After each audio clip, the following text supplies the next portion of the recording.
नमस्कार, আমি জ্যোতিষ সম্রাট বিনয় শাস্ত্রী। আজকে আমার ভিডিওর আলোচ্য বিষয় কর্কট রাশি বা লগ্নকে নিয়ে। আমাদের এই রিসেন্ট অর্থাৎ বর্তমানে রাহু কেতু আগামী 29শে মে কুম্ভ রাশি থেকে মীন রাশি থেকে কুম্ভ রাশিতে যাচ্ছে। ঠিক একইভাবে কন্যা রাশি থেকে সিংহ রাশি যাচ্ছে কেতু। শনি আমাদের আগেই চলে গেছে মীন রাশিতে। আবার এই সদ্য বৃহস্পতি বৃষ রাশি থেকে মিথুন রাশিতে প্রবেশ করেছে। তাহলে এদের গোচর পরিবর্তনে গ্রহদের প্রভাব সম্বন্ধে আমি মোর অর লেস আলোচনা করেছি। আজকে আমি আলোচনা করব যে এই যে নক্ষত্র, রাহু আছে 25 নক্ষত্রে, শনি আছে 26 নক্ষত্রে তার নিজের নক্ষত্রে, বৃহস্পতি আছে মৃগশিরা 5 নক্ষত্রে এবং কেতু 12 নক্ষত্রে অর্থাৎ রবির নক্ষত্রে। তো এই নক্ষত্রের প্রভাব কর্কট রাশি বা লগ্নের জাতক জাতিকাদের উপর কীরূপ পড়বে। আমরা জানি গ্রহ থেকেও নক্ষত্রের বল অনেক বেশি এবং গ্রহ পরিচালিত হয় নক্ষত্রের দ্বারা। সেই জন্যেই খনার বচনে আছে, গ্রহ রাশি লগ্ন ত্যাগ করো, শুধুই নক্ষত্র ধরে বিচার করো। অর্থাৎ নক্ষত্রের ভূমিকা সবথেকে বেশি। যদি একটা গ্রহ বলবান হয়, তুঙ্গ হয় বা স্বক্ষেত্রস্থ হয় বা যেভাবেই সে বলবান হোক, কেন্দ্র হোক কোণে হোক, যদি তার নক্ষত্রপতি ষষ্ঠ অষ্টম দ্বাদশপতি হয় অথবা ওই নক্ষত্রের অধিপতি ভীষণভাবে পীড়িত বা দুর্বল হয়, তাহলে ভালো ফল পাওয়া যাবে না। তাছাড়াও প্রত্যেকটা নক্ষত্রের নিজস্ব ক্যারেক্টার আছে। যেমন অশ্বিনী নক্ষত্র, এই অশ্বিনী নক্ষত্রে যদি কারো জন্ম হয়, তার চিকিৎসা শাস্ত্রে কম বেশি জ্ঞান থাকবেই, সে ডাক্তার হোক আর নাই হোক। এটা হচ্ছে নক্ষত্রের ক্যারেক্টার। অশ্লেষা নক্ষত্রে যদি কারো জন্ম হয়, তাহলে সে ভীষণ বুদ্ধিমান, ইঞ্জিনিয়ার, অনেক কিছু হতে পারে, তার ছক বলবে, কিন্তু তার মধ্যে অলসতা থাকবেই। তাহলে এইগুলো হচ্ছে নক্ষত্রের ক্যারেক্টার। সুতরাং নক্ষত্রের ক্যারেক্টার বর্ণনা করার সময় যেমন গ্রহদের প্রভাব থাকে, তেমনি নক্ষত্রের নিজস্ব প্রভাবও থাকে। এই গ্রহদের বল অনুসারে নক্ষত্রের বল পরিবর্তন হয় বটে, কিন্তু নক্ষত্রের নিজস্ব ক্যারেক্টার কিন্তু কোনো পরিবর্তন হয় না। আপনারা জানেন মহাকাশে নক্ষত্র স্থির, গ্রহগুলো ঘুরছে, আর প্রত্যেকটা নক্ষত্র ফিক্সড, তাদের কিন্তু গোচর হয় না। তারা রাশি এবং নক্ষত্র হচ্ছে ফিক্সড, আর ভাব আর গ্রহ হচ্ছে পরিবর্তনশীল। যাই হোক, সে অন্য প্রসঙ্গ। তাই আমি আজকে নক্ষত্র সম্বন্ধে বলবো।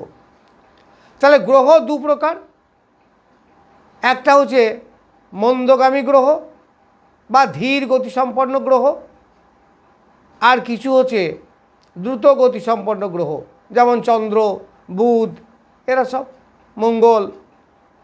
আর ধীর গতিসম্পন্ন গ্রহ হচ্ছে শনি, রাহু, কেতু এবং বৃহস্পতি। রাহু একটা ঘরে যেমন 1.5 বছর থাকে, কেতুও তাই। শনি নিয়ার অ্যাবাউট 2.5 বছর, 2.25 বছর, আর বৃহস্পতি নিয়ার অ্যাবাউট 1 বছর। সেই জন্য এদের বলা হয় মন্দগামী গ্রহ। তাহলে এই কর্কট রাশিতে 3টি নক্ষত্র থাকে। প্রথম হচ্ছে 7 নম্বর নক্ষত্র পুনর্বসু, যার অধিপতি দেবতা বা অধিপতি গ্রহ হচ্ছে বৃহস্পতি। 2 নম্বর হচ্ছে পুষ্যা, যার অধিপতি হচ্ছে গ্রহরাজ শনি। আর 3 নম্বর হচ্ছে অশ্লেষা, এই অশ্লেষার অধিপতি হচ্ছে বুধ। নক্ষত্র 3টেই ভালো, অবশ্যই ভালো, কিন্তু প্রত্যেকেরই পজিটিভ নেগেটিভ কিছু না কিছু থাকবেই। তাহলে 7 নক্ষত্রে যা জন্ম, তাহলে কর্কট রাশির প্রথমেই দ্বিতীয় আছে কেতু। তাহলে কেতু মানে 12 নম্বর নক্ষত্রে আছে। 12 মানে 3, তার অধিপতি হচ্ছে রবি। তাহলে আপনারা কাউন্ট করুন, বৃহস্পতি যদি 7 নক্ষত্র হয়, তাহলে বৃহস্পতি, শনি, বুধ, কেতু, শুক্র, তারপরে রবি, অর্থাৎ 6 নম্বর মানে সাধক নক্ষত্র। তাহলে কেতু যদিও অশুভ গ্রহ, কিন্তু তবুও যেহেতু সাধক নক্ষত্রে আছে ভালো ফলই দেবে। এখানে গ্রহটা অত ইম্পর্টেন্ট না, ইম্পর্টেন্ট হচ্ছে নক্ষত্র। সেই নক্ষত্র নবতারা চক্রে সাধক তারাই পড়ছে। তাহলে এই কেতু আপনাদের ডেভেলপমেন্ট দেবে, কেতু আপনাদের প্রসপারিটি দেবে,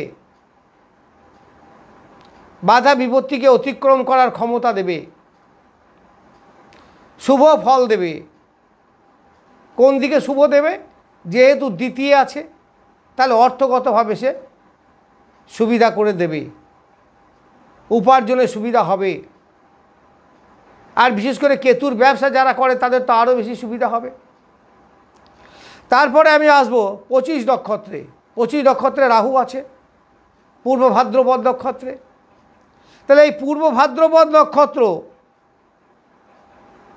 ওটা হচ্ছে জন্ম নক্ষত্র, কারণ 5 আর 2 7 25 তো, তাহলে ওর অধিপতি বৃহস্পতি।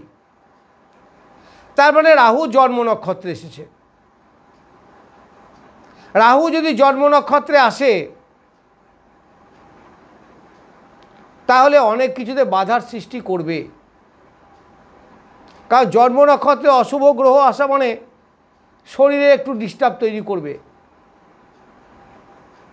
আবার যেহেতু জন্ম নক্ষত্রটা আপস অ্যান্ড ডাউনস, তার কিছু সুবিধাও দেয়, কিছু অসুবিধাও দেয়। তবে শরীরের দিক থেকে একটু ডিস্টার্বই করবে, যেহেতু জন্ম তারা এসেছে। আর তাছাড়া অন্যান্য দিকে সেরকম যে খুব একটা সুবিধাজনক জায়গায় দেবে সেটাও নয়। এইবার আমি আসবো 26 নক্ষত্র। 26 মানে উত্তর ভাদ্রপদ, শনির অধিপতি। তাহলে শনি অধিপতি, আবার শনি এই নক্ষত্রে আছে, তাহলে স্বনক্ষত্রে আছে। এই 26 নক্ষত্র হচ্ছে,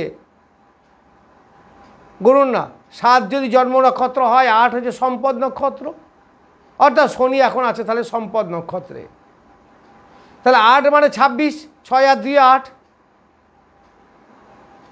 তাহলে এই উত্তর ভাদ্রপদ নক্ষত্রে শনি বসে থেকে আপনাকে সম্পদ দেবে, অর্থোপার্জন বৃদ্ধি করবে, অ্যাসেট দেবে। আপনি যদি ভাবেন ঘর বাড়ি কিনতে পারেন, কোনো অ্যাসেট হবে এবং সেটা স্থায়ী অ্যাসেট হবে। আবার অনেক দিন থেকে ভাবছেন কিছু একটা কেনার প্রয়োজন আছে, বাড়ি ঘর যাই হোক, ছোট হোক বড় হোক, তারা কিন্তু এটা কিনতে পারবেন। সম্পদ মানে হচ্ছে ওয়েলথ। তাহলে শনি আপনাদেরকে ওয়েলথ দেবে, সেটা যেদিকেই হোক, কিছু সোনা কেনাই হোক বা কিছু উপার্জন বৃদ্ধি হোক। যারা ব্যবসা করতে চাইছেন তারা ব্যবসাও শুরু করতে পারবেন। যাদের ব্যবসা আছে বা চাকরি করছেন সেখানে ডেভেলপমেন্ট, এইগুলো শনি দেবে। এরপর আসবো 5 নক্ষত্রে। তাহলে কর্কট রাশি বা লগ্ন সাপেক্ষে এই 5 নক্ষত্র হচ্ছে মৃগশিরা নক্ষত্র। আর কর্কট রাশি বা লগ্ন সাপেক্ষে বৃহস্পতি হচ্ছে দ্বাদশে। তাই বৃহস্পতি দ্বাদশের জন্য বিদেশে থাকা, দূরে ইনকাম, দূরে ভালো ইত্যাদি তো আমি বিচারের সময় বলেছি। কিন্তু এখন এই 5 নক্ষত্র আপনাদের মিত্র নক্ষত্র। 5 নক্ষত্র মিত্র মানে যদি বৃহস্পতি যদি 7 জন্ম নক্ষত্র হয়, যদি 7 জন্ম নক্ষত্র হয়, তাহলে 5 হচ্ছে মঙ্গলের নক্ষত্র। তাহলে কাউন্ট করুন দেখুন না, বৃহস্পতি, শনি, বুধ, কেতু, শুক্র, রবি, চন্দ্র, মঙ্গল, তাহলে আসছে আপনাদের 8 নম্বর। 8 নম্বর মানে মিত্র। তাহলে মিত্র মানে সার্বিক শুভ, সব দিক থেকে শুভ। অর্থাৎ আপনি যাই করছেন সেগুলো আপনাকে শুভ ফলই দেবে। শারীরিক সুস্থতা, বাইরে যারা থাকেন, বাইরে কাজ করেন, বিদেশে যারা থাকেন, তাদের তো খুবই ভালো হবে, কারণ দ্বাদশপতি এই নক্ষত্রে, দ্বাদশে বৃহস্পতি এই নক্ষত্রে আছে। আবার বৃহস্পতির মিত্র নক্ষত্র, মিত্র মানে বন্ধু, বন্ধু মানে কি সার্বিক সুবিধা, সাপোর্টিং গ্রহ। তাহলে নক্ষত্র এবং গ্রহ দুটো যখন একই মিল থাকে মিত্র হয়, সেটা একটা মিল। আবার কর্কট রাশি বা লগ্ন সাপেক্ষে মঙ্গল হচ্ছে রাজযোগকারী গ্রহ, ফলে বৃহস্পতিখানে ভালো ফলই আপনাকে দেবে। এইবার আমি আসবো 8 নক্ষত্রে। 8 নক্ষত্র মানে পুষ্যা নক্ষত্র, খুব ভালো নক্ষত্র। এর অধিপতি শনিদেব নিজে। তাহলে পুষ্যা নক্ষত্র কেতু আছে 12 নম্বর, তার মানে উত্তর ফাল্গুনি। এটা পড়ছে প্রত্যরি তারাতে। প্রত্যরি তারা মানে শত্রু, তাহলে শত্রু, বাধা, বিপত্তি, অবস্টাকেল এগুলো নিয়ে আসবে। তাহলে কেতু এখানে সেরকম শুভ ফল দেবে না। এবার কেতু আছে দ্বিতীয়, তাহলে অর্থ, ইনকাম, এই সমস্ত জায়গায় সমস্যা আনবে, পরিবারের মধ্যে সমস্যা ইত্যাদি। এরপর আমি আসব 25 নক্ষত্র। তাহলে 25 নক্ষত্র হচ্ছে অতিমিত্র নক্ষত্র। অতিমিত্র নক্ষত্রে পড়ছে। তাহলে অতিমিত্র নক্ষত্র যদি পড়ে তাহলে সার্বিক সুখ পাবেন, সুবিধা পাবেন, সব দিক থেকে সুবিধা, কারণ 25 হচ্ছে বৃহস্পতির নক্ষত্র। তাহলে শনির নক্ষত্র, তাহলে কাউন্ট করুন, দেখুন 9 নম্বরে গিয়ে পড়বে। তা 9 নম্বরে যদি পড়ে তাহলে অতিমিত্র। অতিমিত্র মানে বেস্ট ফ্রেন্ড। এতক্ষণ ছিল ফ্রেন্ড, এখন হচ্ছে বেস্ট ফ্রেন্ড। তাহলে বেস্ট ফ্রেন্ড হলে সে সব দিক থেকে সুবিধা দেবে, অর্থাৎ সার্বিক সুবিধা, সেটা উপার্জনের ক্ষেত্রে বলুন, আর শরীরের ক্ষেত্রে বলুন, আর ব্যবসা বাণিজ্য আয় উপার্জনে বলুন, সব দিক থেকেই মোরারলেস আপনাদের সুবিধা হবে, আপনারা উপকৃত হতে পারবেন। এরপর আসবো 26 নক্ষত্র। 26 মানে জন্ম নক্ষত্র। জন্ম নক্ষত্রে অশুভ গ্রহ শুভ ফলদাতা হয় না। তাছাড়া কর্কট রাশি বা লগ্ন সাপেক্ষে শনি হচ্ছে সপ্তমপতি, অষ্টমপতি, শুভ নয়। এইবার এই অশুভ গ্রহ যদি জন্ম নক্ষত্র, জন্ম নক্ষত্র মানে কি শরীর, তাহলে শরীরে ডিস্টার্ব করবে। অর্থাৎ এই নক্ষত্রে শনি যতদিন থাকবে এদের শরীরের প্রতি ডিস্টার্ব করবে। তাহলে ডিস্টার্ব করে মানে একটু সতর্ক থাকাই ভালো। তবে সেরকম মেজর যে ডিস্টার্ব করবে সেরকম নয়, তার বদ তারাই যদি থাকতো তাহলে যে ডিস্টার্বটা করতো সেরকম ডিস্টার্ব করবে না, সাময়িক ডিস্টার্ব। এরপর 5 নক্ষত্র। 5 নক্ষত্র মানে বদ তারা। তাহলে পুষ্যা নক্ষত্রের কাছে ফেভারেবল নয়, একেই তো আছে দ্বাদশে বৃহস্পতি। আবার শনির নক্ষত্র মঙ্গল ফেভারেবল নয়, কিন্তু কর্কট রাশি বা লগ্নের সাপেক্ষে ভালো। তাহলে মিশিয়ে একটা মিশ্র রেজাল্ট পাওয়া যাবে। তবে বদ নক্ষত্র মনে রাখবেন, বদ মানে মৃত্যু, আপনি মরে যাবেন, এটা কিন্তু কখনোই ভাববেন না, এরকম নয়। কিন্তু আমাদের জ্যোতিষে 8 রকমের মৃত্যু আছে। অপমানিত হওয়া, সেটা একটা মৃত্যু। আপনার বাড়িতে চুরি হয়ে যাওয়া, মৃত্যু তুল্য দুঃখ পাওয়াকেই আমরা মৃত্যু বলি। বাবার বিরাট শরীর খারাপ, আপনার অনেক খরচ হয়ে গেল, এগুলোও একটা করে মৃত্যু। অর্থাৎ মৃত্যু তুল্য যন্ত্রণা পাওয়াকেই বলা হয় মৃত্যু। সেটা এই দিক থেকে একটু সতর্ক থাকবেন, সাবধানে থাকবেন যাতে ক্ষতি না হয়। এইবার আমি আসবো 9 নক্ষত্রে। 9 মানে অশ্লেষা। অশ্লেষা নক্ষত্র বুধের নক্ষত্র। ভালো নক্ষত্র, এরা বুদ্ধিমান হয়, এরা পড়াশুনোই ভালো হয়, কিন্তু এদের নেগেটিভিটি কোথায় জানেন? এরা হচ্ছে বড় ধীর গতি বা স্লো গতি বা কিছুটা অলস। যাই হোক, তাহলে প্রথমেই আমি যাব কেতুর কাছে। কেতু মানে 12, উত্তর ফাল্গুনি। সে খেমে পড়েছে। খেম মানে হিলিং, অর্থাৎ শারীরিক সুস্থতা, সমস্যার সমাধান, এইগুলো আপনাকে দেবে। তারপরে আমি 25 নক্ষত্রতে আসবো। 25 মানে মিত্র। 25 মানে মিত্র। তাহলে মিত্র মানে সাপোর্টিং, হেল্পিং, গেন, এইগুলো দেবে। মিত্র মানে বোঝাতে চাইছে যা পেলে আপনি খুশি হবেন, যা দিলে আপনি খুশি হবেন। মিত্র মানে বন্ধু, এখানে আনন্দ ইত্যাদি প্রকাশ হবে। তাহলে আনন্দ, সুবিধা ইত্যাদি প্রকাশ হয় কখন? যখন আমি মনের শান্তি পাওয়ার মতো কিছু পাই, তখনই। তারপর 26 নক্ষত্র। 26 শনির নক্ষত্র। এই বুধ এবং শনি মিত্র। আবার 26 হচ্ছে অতি মিত্র নক্ষত্র। তাহলে অতি মিত্র নক্ষত্র যদি হয়, তাহলে যে গেন মিত্র তো দিচ্ছিল 26 আরও অতি মিত্র, তার মানে গেন অ্যান্ড গেন, অনেক লাভ, অনেক কিছু দেবে। অর্থাৎ সার্বিকভাবে আপনাকে চলার পথে সুবিধা দেবে। সেটা উপার্জনের ক্ষেত্র বলুন, সম্পর্কের বেসিসে বলুন, জমি জায়গা ভূমি বাড়ি ইত্যাদিতে হতে বলুন, ইত্যাদি নানাভাবে আপনাকে এই 26 নক্ষত্র, যাদের 9 নক্ষত্রে জন্ম, তাদের কাছে খুব ফেভারেবল। এইবার আমি আসব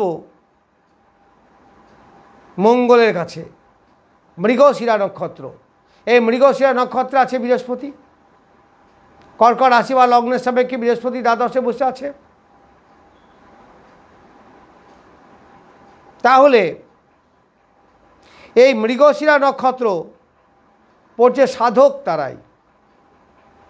সাধক মানে সেটাও ফেভারেবল, অর্থাৎ বিপদ, প্রত্যরি এবং বধ, এই 3টে তারা ছাড়া বাকি সবগুলোই ফেভারেবল। ডেভেলপমেন্ট, উন্নতি, অর্থাৎ শুভ। ওই জন্মে, ওই নক্ষত্রে জন্মজাতকদের কাছে। আর জন্ম নক্ষত্রটা শুভ এবং অশুভ দুটোই বলতে পারেন, আপস অ্যান্ড ডাউনস। তবে জন্ম নক্ষত্রে অশুভ গ্রহ প্রবেশ করলে সেখানে একটু সমস্যা আসবে, বিশেষ করে শরীরের দিক থেকে। তখন একটু সাবধানে থাকবেন। তাহলে এই নক্ষত্রের মধ্যে সব কিন্তু শুভ নয়, আবার সব অশুভও নয়। তাহলে যেগুলো শুভ বললাম সেগুলো তো ভালোই, চিন্তা করার কোনো কারণ নেই। আর যেগুলো অশুভ বললাম, প্রত্যরি, বধ, এইগুলো বললাম, তাদের একটু সাবধানে থাকবেন। কতদিন থাকবেন সাবধানে? যতদিন ওই গ্রহটা ওই নক্ষত্রে থাকবে। 26 নক্ষত্রে শনি যতদিন থাকবে। যখন 7 নক্ষত্র থেকে 26 নক্ষত্র থেকে 27 নক্ষত্রে চলে যাবে, তখন কিন্তু তার প্রভাব, ফলাফল সবই পাল্টে যাবে। তাহলে এই গ্রহরা কি ফল প্রদান করে? ওই নক্ষত্রের ফল কতদিন? যতদিন ওই নক্ষত্রে থাকবে। যা বৃহস্পতি মৃগশিরা থেকে আদ্রাতে আসবে, তখন কিন্তু তার ফল প্রদানের ধরন সবই পাল্টে যাবে। তাহলে এই নক্ষত্র যখন পরিবর্তন করবে, তখন আমরা আবার নতুন ভিডিও নিয়ে আসবো, আপনার চিন্তার কোনো কারণ নেই। তাহলে কর্কট রাশি বা লগ্নের জাতক জাতিকাদের ওপর এই নক্ষত্রের প্রভাব, এই নক্ষত্রে থাকাকালীন গ্রহদা কেমন দেবে সেই সম্বন্ধে কিছু আলোচনা করা হলো। পরে আবার অন্য ভিডিও নিয়ে আসছি। নমস্কার।